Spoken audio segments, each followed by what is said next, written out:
Thanks for clicking that thumbnail. And since you're in the mood, you might as well click that subscribe button, the like button, and the notification button. And since you're here, let me show you this storage cabinet. It looks store-bought, doesn't it? Well, it's not. And in this video, I'm going to show you how I made this from scratch. You won't believe how easy and simple and cheap this was. So stick around and watch me build this so you can build one yourself. So I need a storage cabinet in the basement for various food items. And as it turns out, cheap, pre-made, ready-to-assemble storage cabinets that you buy at the store are really not that cheap. I figured I could do something better by just making it myself. So my first thought was just to use plywood, but it turns out for this project there are a few drawbacks to that. For one, it's really not that cheap. If I wanted some decent birch plywood, it's going to run me a pretty significant amount of money to the point where I'd be better off just buying the pre-made ones. And also another issue with the plywood is that I would have a lot of waste, and then I would be compelled to want to finish it in some manner with some stain or a protective coating, which of course is going to take more time and money. And I'm really wanting to do this project as fast as possible. Another option is MDF, but again, I'm going to want to paint it. It's going to have a lot of waste, and it's just not going to look very nice unless I do paint it. So what I've settled on are these pre-finished shelves. And that's all these are. They are just store-bought melamine particle board shelves. You can get these at any box store. They come in a variety of sizes and colors, and they're going to be perfect for this project. First of all, this is basically what you get when you buy a pre-made, ready-to-assemble storage cabinet. But in this case, I'm actually going to save a lot of money compared to the pre-made ones just by drilling a few holes. So all of this material only cost me about $140. That is way cheaper than an equal amount of some nice plywood like a birch plywood. This is really a basic build that pretty much anyone can do. It's perfect for a beginner, and it's perfect for someone that wants to do a nice quick project and get that sense of satisfaction. So again, with these pre-made shelves, they come with the edge banding, they're already finished, they look nice, they're really going to function great. There's hardly any need for much cutting, there's no complicated joinery or assembly.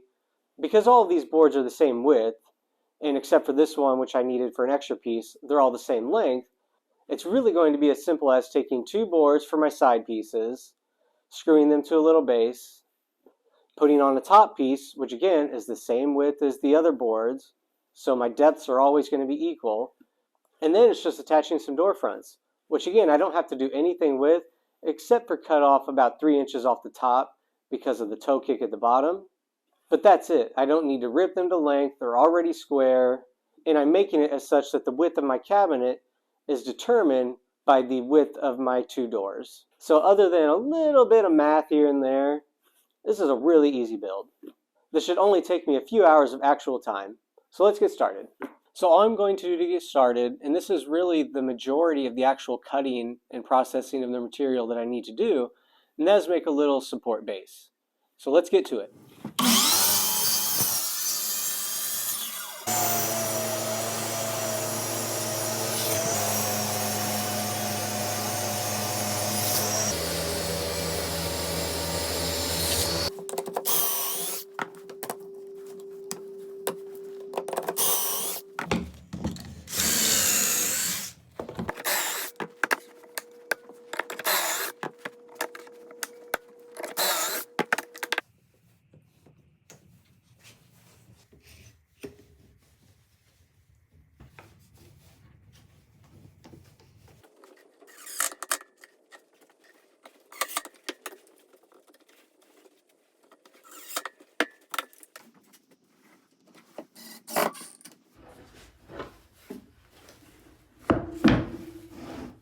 Alright, so here's my base.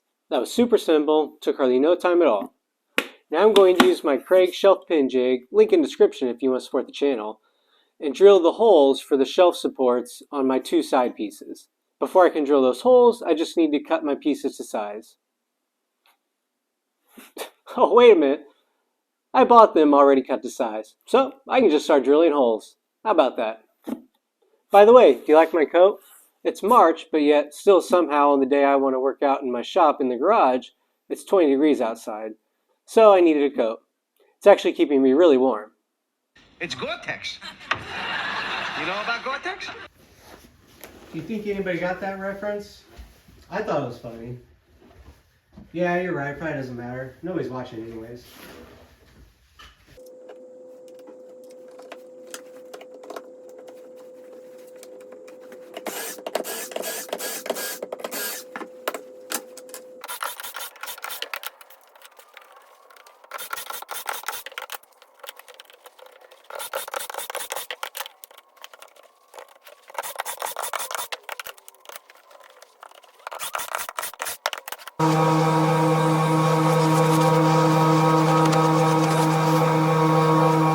Next is my shelves. So obviously I need to cut them to the width that I want, but I'm also going to need to rip them maybe just like a ½ inch off each one because they are sitting on the interior and they can't be the exact same depth as my two side support pieces.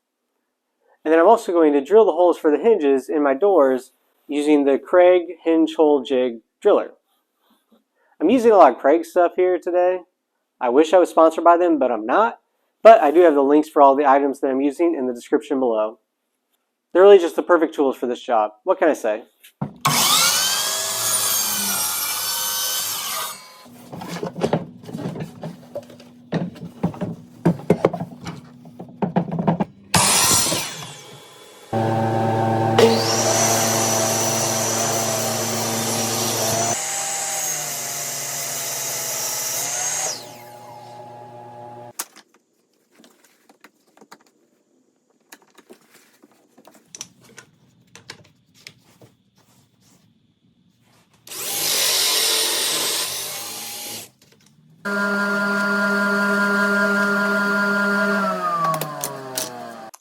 Well, that's basically it.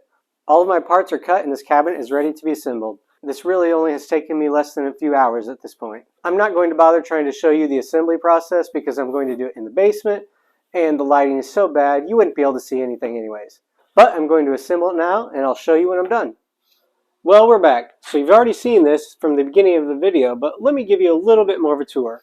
Now I didn't film the assembly, but I did take some footage of some of the undersides and the back just so you could see what that looked like. So the underside is that base that we made earlier, and I just used the pocket holes to screw each side to the two side vertical pieces. And then in the back, I have a support brace just to help give the top some more support and help keep the whole unit square. And then inside we have the shelves. And as you can see, there are really no exposed edges. The only edges that are actually the particle board that you can see are on the doors when you open them. But when it's closed, you really can't see it. And then on the top sides, that has exposed particle board, but again, you can't really see it. This was really a super easy yet super satisfying project. This is way better than the cheap plastic one we have over there, and it's also better than the exposed plastic wire shelf that doesn't even have doors or any protection from rodents or dust or whatever. Because fun fact, mice, well, they really love goldfish and every other snack that we have around the house. So we've got to keep those things pretty well locked up. Like I said, this was a pretty easy build. It was so simple and kind of a light bulb moment to just build this out of pre-existing shelves. So much easier than building it out of other typical materials and so much cheaper than buying one that's ready to assemble. Yet I got the exact same result as if I bought it from the store ready to assemble off the shelf. If you stuck around this long, I really appreciate it, and thanks a lot. Make sure to hit that subscribe button and the like button, and we'll see you again soon. Bye-bye now.